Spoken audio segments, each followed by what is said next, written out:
Ya, kali ini aku akan membawakan sebuah cerita yang berasal dari sepasang suami istri ya, namanya Elias dan Athena. Nah, Elias ini adalah orang Indonesia dan Athena ini berasal dari Australia. Jadi dia bule ya. Dan mereka dikaruniai seorang anak namanya adalah Zion Junior.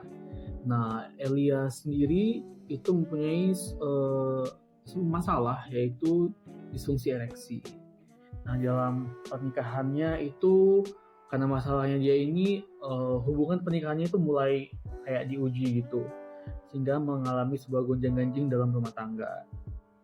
Nah, sampai suatu saat Athena itu istrinya itu dapat menemukan sebuah informasi ada tabib yang bisa menyembuhkan disfungsi ereksi suaminya yaitu Elias.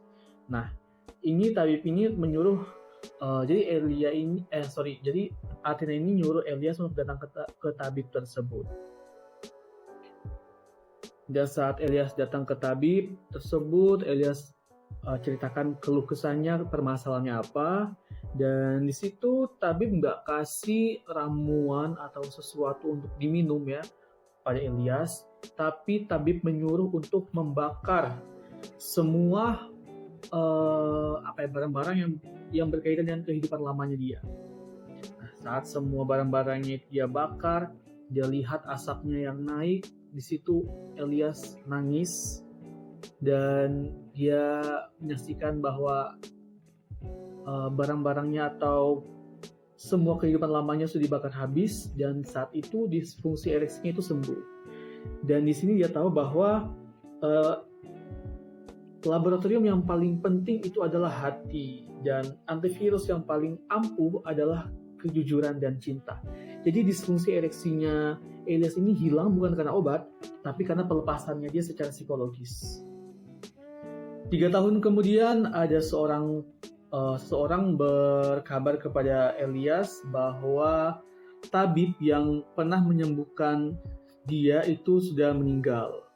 Dan tabibnya ini ada di Kalimantan. Dan sebagai menebus rasa terima kasihnya dia pergi ke Kalimantan untuk melihat terakhir kali tabib tersebut. Dan pada saat Elias ke Kalimantan, dia bertemu dengan seorang perempuan yang namanya Rani.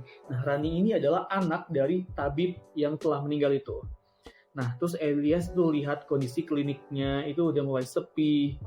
Dan di situ Elias lihat Rani, seorang perempuan, dan nggak tahu kenapa dia ada keinginan untuk menikahi Rani. Dan Rani pun terkejut ya pada saat itu karena dia pikir dalam kepercayaannya dia poligami itu diperbolehkan.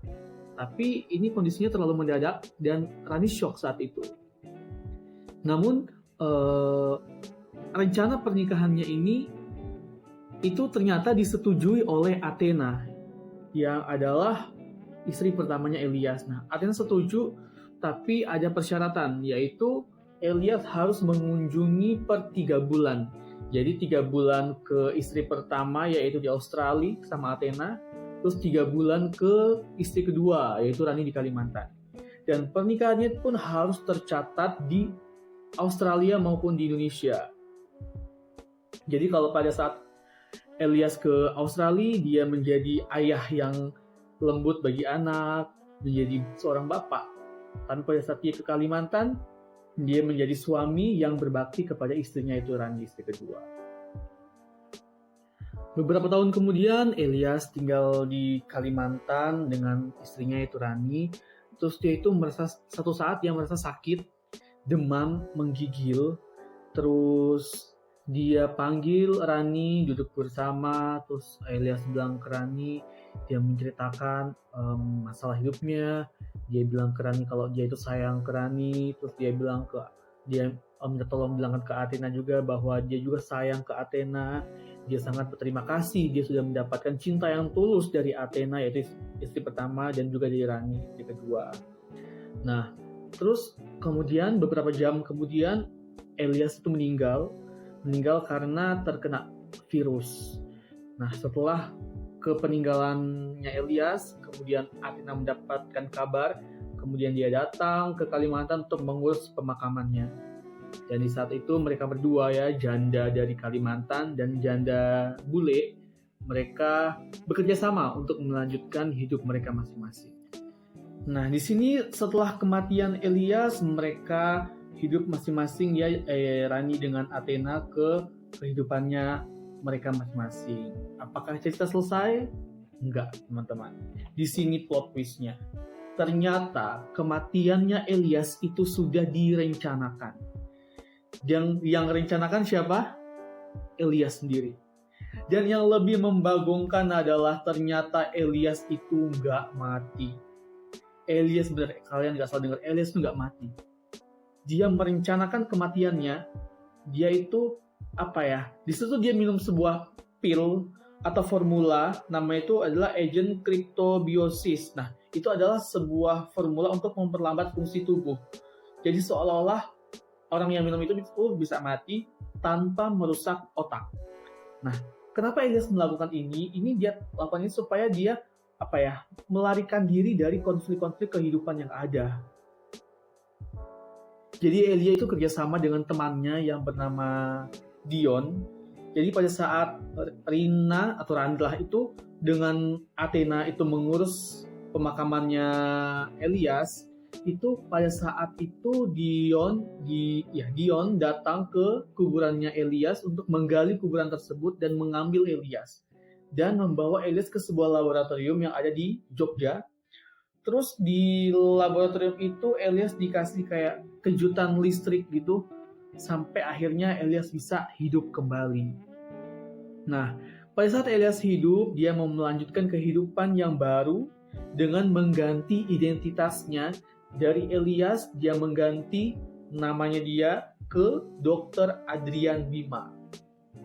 Keren ya, langsung jadi dokter gitu. Nah, jadi Dr. Adrian Bima ini adalah seorang pengusaha teknologi yang berasal dari Timur Tengah. Jadi Elias itu mengganti identitasnya sebagai dokter dari pengusaha teknologi yang berasal dari Timur Tengah. Nah, Dr. Adrian Bima ini yang adalah Elias itu kan statusnya udah gak punya istri ya. Jadi dia itu pengen mencari pasangan. Nah, jadi kalau misalnya dapat pasangan berarti itu istrinya ketiga. Tapi sebagai identitas Dr. Adrian itu berarti istri pertama. Nah, dia ketemu dengan seorang janda kaya, anak kiai, nama janda itu adalah Az-Zahra. Nah, Az-Zahra itu kerjanya itu memimpin sebuah yayasan. Nah, Az-Zahra juga itu terpesona dengan penampilannya Dr. Adrian ini. Karena dia kan pengusaha terus berasal dari Timur Tengah lagi. Nah, suatu malam dan akhirnya Az-Zahra dengan Adrian ini menikah, mereka berdua. Terus di suatu malam tiba-tiba Dr. Az-Zahra ini memikirkan dua istrinya, yaitu Rani dan Athena. Dan saat itu mungkin dia kangen kali ya, tapi dia nggak mau mengungkapkan identitas yang sebenarnya. Jadi dia membuat sebuah surat anonim yang berisi detail bank rahasia. Dia melakukan ini supaya dia bisa menghidupi Athena dan Rani tanpa diketahui bahwa dia masih hidup gitu. Dan ini dia lakukan supaya bisa menghidupi kedua istrinya dan juga anaknya, yaitu siapa nama anaknya tadi ya? Zion, anak dari Athena, istri pertama. Dan dia juga hidup sampai tua dan damai bersama Az-Zahra. Nah, walaupun hidup mereka itu sudah tenang, tapi satu saat Athena itu istri pertama itu datang ke Malioboro yang adalah kota atau daerah impiannya yang pengen dia kunjungin karena Jogja itu identik dengan budaya.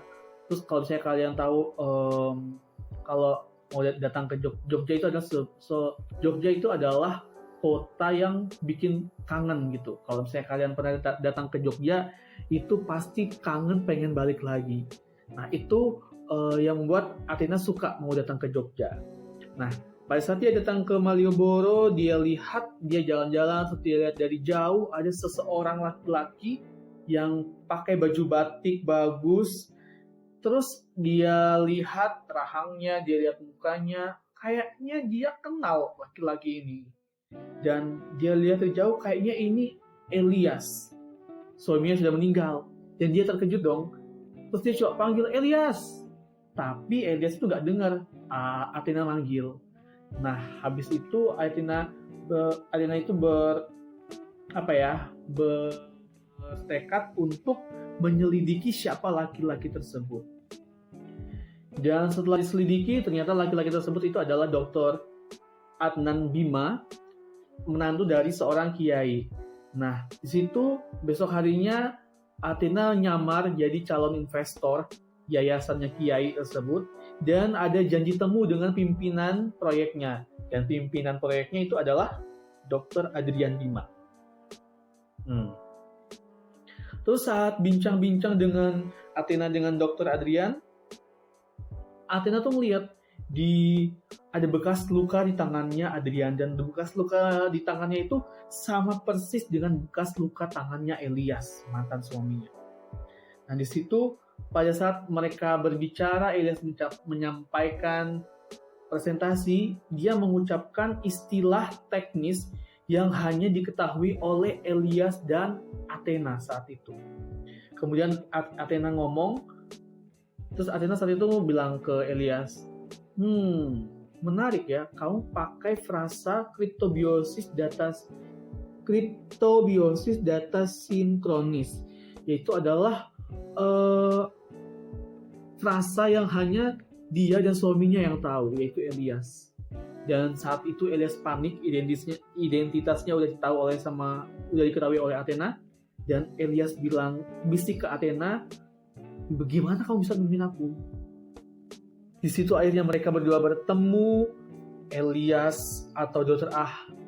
Adrian kan namanya? Ya, Adrian Bima ketemu dengan istri pertamanya, yaitu Athena, dan di situ mereka berbincang-bincang dan mereka bernegosiasi.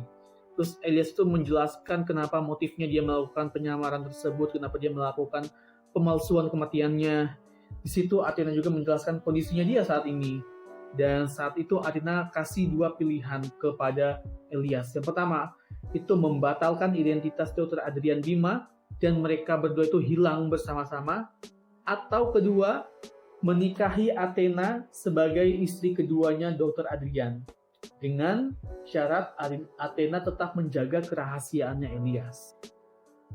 Nah, di situ Elias bingung, takut juga identitasnya itu ketahuan.